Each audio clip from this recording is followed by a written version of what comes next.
Before Gilead congratulated Eugene, his gaze lingered on his children for a moment. The eldest, Iode, hadn't even reached the center of the labyrinth. He had spent far too much time studying the various magical traps and monsters on his way there. He knew that his eldest son had had an overwhelming amount of interest in magic ever since he was young. Since this type of magic wasn't often encountered, it was understandable for Iode to be overcome with curiosity.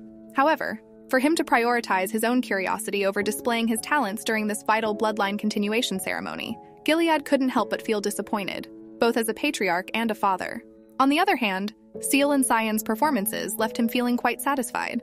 The twins had been able to make their way without facing any great difficulty from the traps or the monsters. Although they couldn't defeat the Minotaur, that was just because the two children were still immature, and immaturity could be compensated for with experience. All of you showed a great performance. From here, we were able to see everything as each of you faced the labyrinth. While we had expected it to be a challenging ordeal, all of you have done amazingly well. Thank you very much. The children awkwardly received the praise. Eugene, you showed the best performance among all of the 9 children who participated in this year's bloodline continuation ceremony. Thank you very much. The way you dealt with the traps and the monsters was impressively flawless, especially when you fought the troll head-on. Unlike the other children, you didn't even receive any minor injuries in the process. No way did Eugene really not get injured at all while fighting that vicious troll? Gargeth glanced at Eugene with a look of disbelief.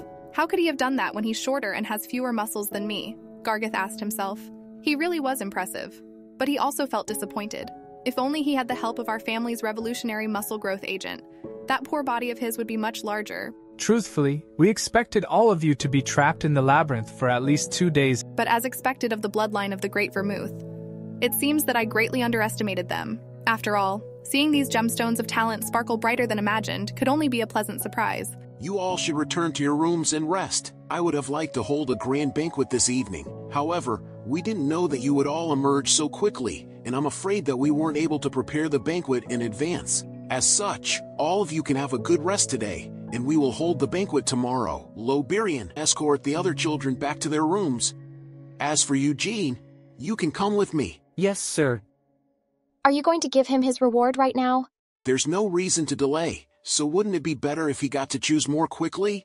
Truthfully, Gilead was also curious to see which item Eugene would pick from the treasure vault. The underground treasure vault was a forbidden location, even to those who had inherited the blood of the main family. Only the patriarch was freely permitted to enter. From a young age, Seal had pestered her father for permission to visit the underground treasure vault with him. But even Gilead, who had such a soft spot for his daughter, wouldn't allow her to accompany him into the treasure vault even once. You're quite skillful to be able to wield multiple weapons. I'm not that good, you praise me too much. I saw your performance in the labyrinth, and the way you wielded both your sword and your shield was truly adept. Moreover, didn't you use a spear to defeat Cyan and Desra? Gilead seemed to have heard the full story of Eugene's spar with Desra. This wasn't surprising, as their spar had taken place in the open, where any of the Annex's servants could have spectated it. Although currently, the weapon associated with our Lionheart family is the sword, it was a different story for our ancestor. There was a reason for the Great Vermouth to be called the God of War and the Master of All. Of course, just because Vermouth was called by these titles, that doesn't mean he was the only one capable of using various weapons. His companion Hamel was also a master warrior, second only to Vermouth. Ahem, but in the fairy tale I've read, he keeps getting called Stupid Hamel. Well, that can't be helped. I've also read that fairy tale when I was young, but I've realized that it wouldn't be a very interesting tale without Hamel constantly getting into trouble. To tell you the truth, I like Hamel over Vermouth. May I ask why? Rather than the flawless Vermouth, I preferred Hamel's more humane character. Doesn't it often come up in the fairy tale? Hamel often felt inferior to Vermouth, but he never once allowed himself to be frustrated. Instead, he spared no effort to overcome his own perceived shortcomings, and in the end, he didn't care about his own safety but instead chose to sacrifice himself for his comrades. Hamel's portrayal was deliberately slandered in the fairy tale. It was because he was meant to serve as a simple lesson for young children. I also admire Hamel.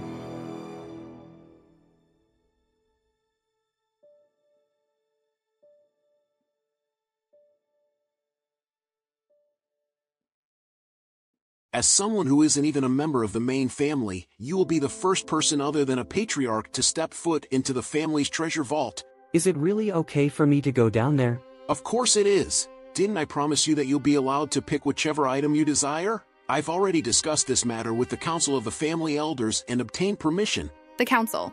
The old lions of the Lionheart clan, the council was composed of the direct line's previous patriarchs, and those from the collateral lines recognized as giants in their respective fields before they retired. May I ask, what exactly is contained inside the treasure vault? It holds our family legacy, which has built up over the past few hundred years. Of course, among all these items, there are even quite a few relics left behind by our ancestor, the Great Vermouth. Really? Then is the holy sword in there as well? It's there. No one has been able to receive the recognition of the holy sword, ever since the Great Vermouth. Recognition? Rather than trying to explain it, it would be better for you to have a go at it yourself. Then you'll be able to understand what I'm talking about right away.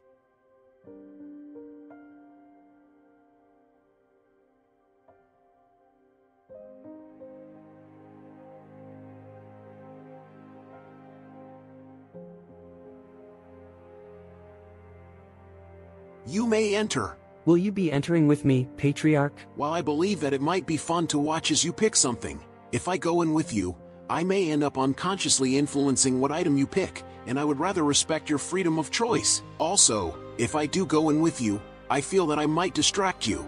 Thank you very much for this opportunity. As Eugene entered, the door to the treasure vault closed behind him. Once it did so, Eugene could finally take a deep breath and lose his polite expression. Vermouth's holy sword, the splendid golden sword from his memories, stood in the center of the treasure vault. According to the legends of the Holy Empire, the home of the Holy Sword, it was a sword that had been bestowed by God.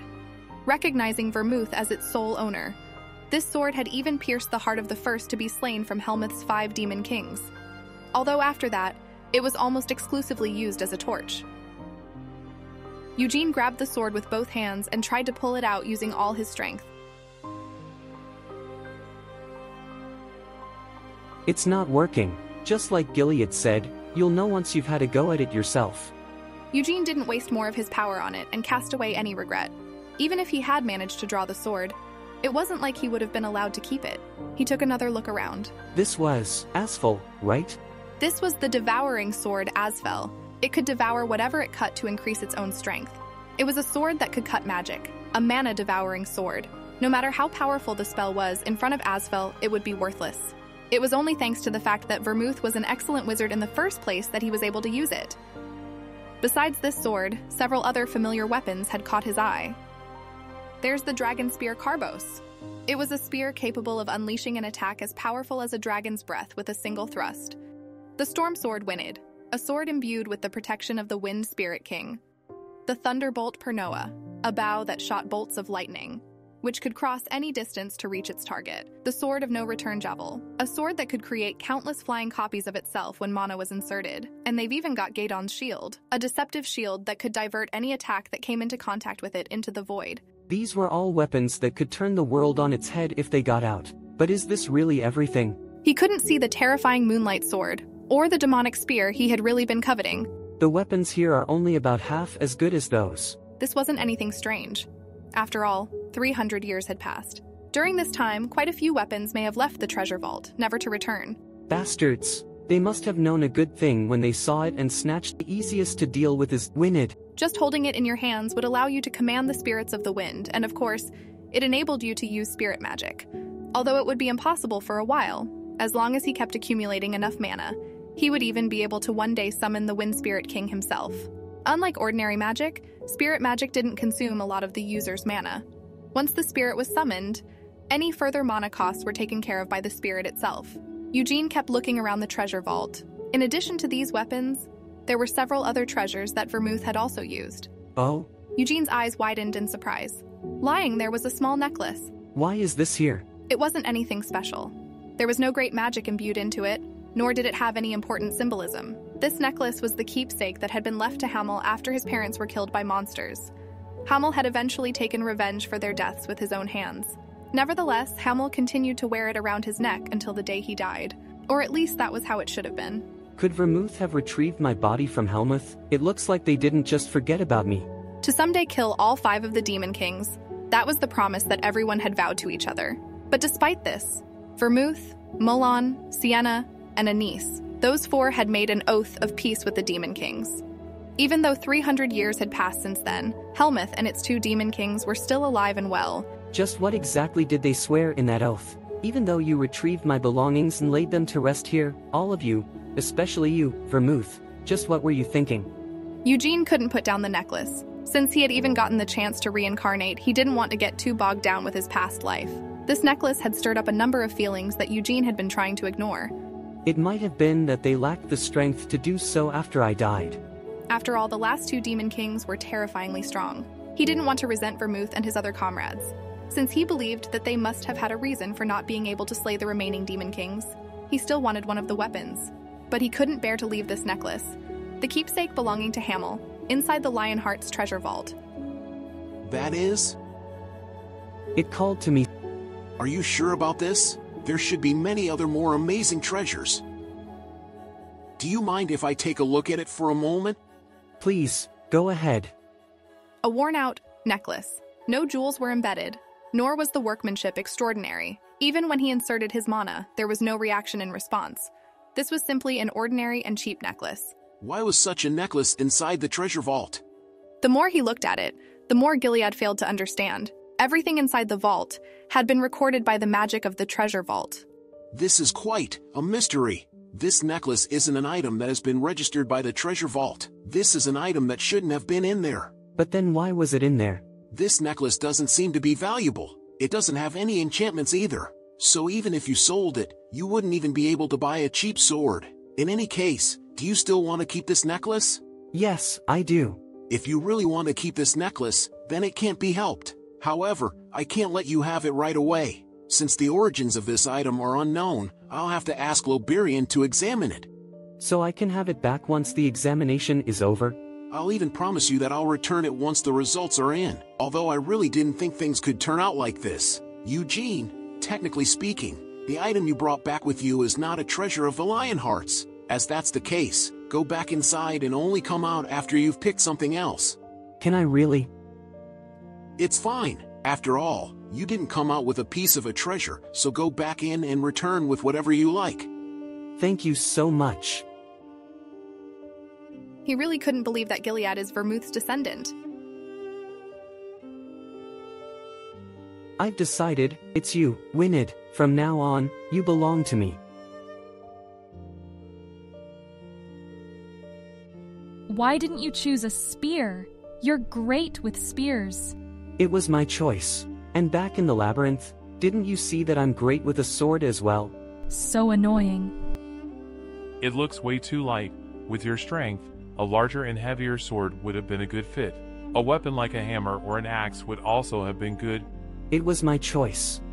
You should come back with me to my family's home. I'll talk you up with my father, so that he'll provide you with as many muscle growth supplements as you need. No, I don't need any. Gargeth genuinely wanted to build a friendship with Eugene. After all, this was the first time in the history of the Lionheart clan that someone from the collateral lines had defeated those from the direct line during a bloodline continuation ceremony. Instead of talking with that musclehead, hurry up and draw your sword.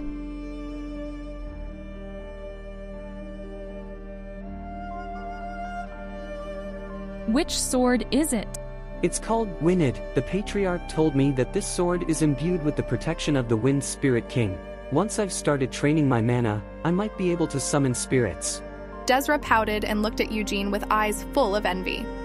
It's an impressive sword, but there should have been a lot of spears even more impressive than that. I was sure you would choose a spear. Well, there were quite a lot of spears. Hey, did you see that one? The Dragon Spear Carbos. The one that shoots out a dragon's breath attack with just a single stab. They say that it can even wipe out a mountain. I don't know what it even looks like. What about the demon spear Luentos? Was it there? I like that spear the most. After all, it was the strongest one amongst all of the Great Vermouth's weapons. I've heard of Luentos as well. Wasn't that the spear used by the Demon King of Cruelty? Remain silent. The Demon King of Cruelty. 300 years ago, in the Devildom of Helmuth, there had been 5 Demon Kings, ranked according to their strength. Number 1, the Demon King of Destruction. 2, the Demon King of Incarceration. 3, the Demon King of Fury. 4, the Demon King of Cruelty. 5, the Demon King of Carnage. Vermouth and his companions had begun their conquest with the weakest 5th-ranked Demon King. Eventually, Hamel died in the castle of the Demon King of Incarceration. It's wrong to say that the Demon Spear Luentos is the strongest among all of the Great Vermouth's weapons. The strongest one is, of course, the Annihilation Hammer Flail Gigaleth. The Demon King of Cruelty was stronger than the Demon King of Carnage. The ranks of the Demon Kings have nothing to do with the ranks of their weapons. Now that I think about it, Flail was also missing. Among all of Vermouth's weapons, the Flail and the Demon Spear were the only ones that had belonged to Demon Kings. It makes sense. They can't just be left inside the treasure vault. Perhaps they were sealed somewhere else. The Demon Spear is stronger. No, the Flail is stronger. Gargeth and Desra had started to quarrel childishly. Eugene shook his head as he looked at the two of them and headed to the center of the gymnasium. Although he couldn't summon any spirits right now, even without its spirits, Wynid was a good sword. Both the Demon Spear and the Flail were such great weapons that even he found it difficult to choose which of them was superior. However, if he had to choose the greatest out of all of Vermouth's weapons, Eugene would make that choice without any hesitation. It's the Moonlight Sword. It was pure destruction in the form of a sword. Even the Devildom of Helmuth had chosen to seal it away. Both the Demon King of Cruelty and the Demon King of Fury had been slain by the Moonlight Sword. Neither the Demon Spear nor the Annihilation Hammer, which Desra and Gargeth were making such a fuss about, could overcome the light of destruction emanated from the Moonlight Sword. The first real sword that I've held in this life. Eugene set aside all thoughts of the Moonlight Sword and started to swing Wynid. Wow. Desra softly exclaimed in admiration as Eugene slowly flowed through the movements of a sword dance. Gargeth and Desra's childish quarrel was also cut short as the two turned to watch Eugene's sword dance with mesmerized eyes. I definitely have to get him to come back with me. What should I say to get him to go with me? Sadly, it's still quite a long time until my birthday. Desra was also having similar thoughts. If only her birthday were closer, she would have been able to invite him to her birthday party as an excuse. It's an ordinary necklace. I have checked it thoroughly. But this item doesn't have any magic attached to it. Is that so? Was this necklace really inside the treasure vault? Yes. Could that boy, Eugene, have been playing a prank on you? What reason could he have for doing so? I can't imagine that a boy like Eugene would come up with a plan like this. He would have walked out with no weapons if it weren't for me. It would have definitely been a huge risk to take. He was lucky that Lord Gilead was able to show such a generous mindset. Allow me to check it just once more. I have confirmed that there is no magic hidden within the necklace. However, now that I've also gotten a little curious about its origins, I'd like to dig a little deeper into it. How do you mean to do so? How should I explain this? To put it simply, I'll read the memories of the necklace from when it was young. Mana exists everywhere in this world. While it's impossible to communicate with Mana directly, I know a spell that will allow me to read Mana's memory. It is a spell created by the esteemed teacher of our school, the wise Sienna. Then I'll be counting on you. There really isn't anything. It seems to be an item from around 100 years ago. This is the capital, on the side of the street. It was sold there. I can't read anything more from this point. It seems likely that magic of the treasure vault stopped the Mana from recording any more memories. 100 years ago. Around that time, yes. Currently, there wasn't even anyone left from that time to ask about the origin of this necklace. So, what are you going to do with this necklace? Since it doesn't have any magic imbued within, I'll just give it to that boy, Eugene. After all, he wanted it so much that he even passed up the opportunity to choose a treasure. You seem to really like that boy. What there not to like about him? And as so, I have a suggestion for him. And by that you mean? I will take Eugene as my own son. Hey there. Master Gion. Gion, the youngest brother of the Patriarch. If Gion had gotten married at the usual age, he might have already had a son about as old as Eugene, but the man still looked unbelievably young for his true age.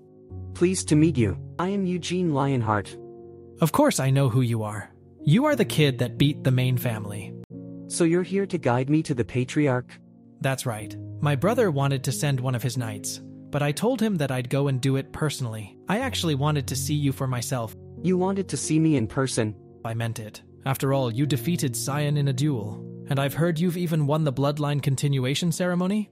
I also wanted to see the bloodline continuation ceremony in person, but it's a tradition that no one except the patriarch is allowed to watch the ceremony. Well, Master Loberian also happened to be spectating beside my brother this year, but that's only because Loberian helped set up this year's bloodline continuation ceremony strange, isn't it? Well, I guess you could call it part of the patriarch's privileges, like the fact that only the main family's patriarch is allowed into the treasure vault. Similarly, only the patriarch is allowed to have fun watching the bloodline continuation ceremony.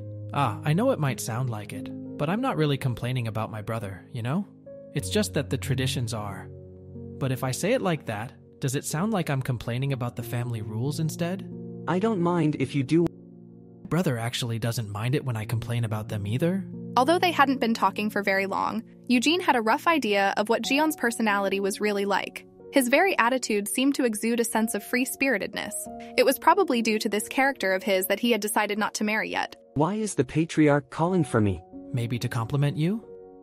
I've received his compliments earlier. Well, it's not like I don't have any clues, but it's not something to get all worked up over. Though it does have something to do with you and your future. However, I think it would be nice if we could see each other more often. Me too. Come in. After opening the door for Eugene, Gian took a few steps back. Then he winked at Eugene. Although his personality is good, he's a bit overbearing. Sorry for calling you so suddenly. For now, why don't you take a seat? About the necklace, I asked Master Loberian to examine it, but it turned out to be just an ordinary necklace. So that was the case. He even read the earliest memories recorded in the necklace's mana, but nothing special was found. They even read the Mana's memories? Oh yeah, there was a spell like that, made by Sienna's. What are the memories recorded in the necklace? Loberian said that the necklace was purchased in the streets of the capital around 100 years ago. Eugene checked it carefully. No, there was no mistake about it. This was definitely the necklace that Hamel had worn 300 years ago, the keepsake left by his parents. Loberian could be lying, but there's no reason for him to do so. Could he really have read it wrong? An archwizard currently serving as the head of a tower of magic? If that wasn't the case, then that would mean a spell that can even deceive the head of a tower of magic has been cast on the necklace, creating a layer of new memories in the mana. But who on earth would have done that? Could it have been Vermouth? But what reason would that guy have for doing something like this? Then is it okay for me to take this necklace? Well, if you really want it, you may keep it. Thank you very much. Eugene, I called you here to give you the necklace. There was one more reason as well. This might seem sudden, but I have an offer for you. It's nothing unpleasant, and in fact, this offer is for the sake of your future. Eugene, are you— Sir Patriarch. Eugene interrupted him. Seal is kind and cute, but I don't want to start thinking about marriage so soon. Things had seemed a little strange from the very beginning. Even after Eugene had beaten her twin brother, Seal had still come looking for him the very next day with a smile on her face. And ever since then, she had been clinging to his side. It felt like there had also been times when Seal subtly kept Desra from getting close to him. Recalling all the times he had met with Seal since arriving at the main estate, Eugene felt increasingly sure of his suspicions. They must have decided to trap him in an arranged marriage upon seeing the result of their duel. No wonder. So that's why he was willing to give me a weapon from their treasure vault. They intend to tie me to the main family by engaging me to Seal. Inside Eugene's head, Gilead's image underwent a rapid transformation. After all, I'm too young to even be thinking about marriage. I need to get my father's permission as well. And even if my father does allow it, I don't want to get married to Seal. Hold on. Eugene, I think you may be misunderstanding something. I didn't call you here with the intention of engaging you to Seal. That's something for Seal to decide. But of course, your opinion is important as well. I called you here because I wanted to offer to adopt you. Ha! An adoption? This is all too sudden. But not as sudden as an engagement, right? I'm sorry for getting the wrong idea. What do you think about being adopted? But my father is waiting for me in Jidal. If you wish, I'll invite Gerhard to stay at the main estate as well. So then I'll have two fathers. That's right, but your biological father is, and always will be, Gerhard. There's no need to think about it too much, it's just to bring your family into the same fold as the main family. I feel like this would trouble my father greatly. I too am a father of 3 children. I am not trying to steal Gerhard's son away from him. Although I've never met Gerhard, I promise to respect him as if he were my older brother.